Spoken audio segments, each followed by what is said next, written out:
kichkinaligimizda mazamiz bo'lmay qolsa bizni massaj qilib qo'yardiz-ku. Endi sizni massajga olib kelaman ona.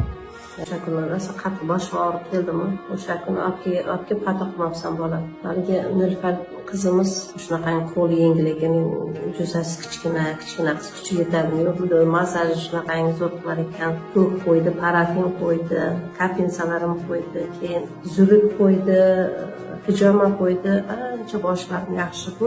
Xudoga qatnashishda sen qo'li yengil ekan. Namoz o'qiganda mana shunday qilsam boshimga qon quyilgandek. Hozir Allohga shukr namozini ham yaxshi o'qiyman. Mana oddiy massajlari ham arzon, 50 ming. Pijomalari ham juda ham arzon. Kelinglar, ota-onalar mazza qilib davolatinglar, mazza qilsizlar, duo qilsin. Manzil tushuntirib o'taman, qaranglar, Olmaliqda Raduga Srochniy fotoning ro'parasida Omina Med Klinik. Profillarni ham qoldirib qo'yaman, nomerlarini. Kelinglar. Sog'lig'iga qaramasanglar, eng zo'r ovqatni olib bersanglar ham oshqozon hazm qila olmaydi. Eng zo'r joyga aylantirishga olib boring, bora olmaydi, oyog'i, beli og'riydi. Shuning uchun har bir vaqtimiz g'animat. Tunda kech qilmang, hoziroq keling.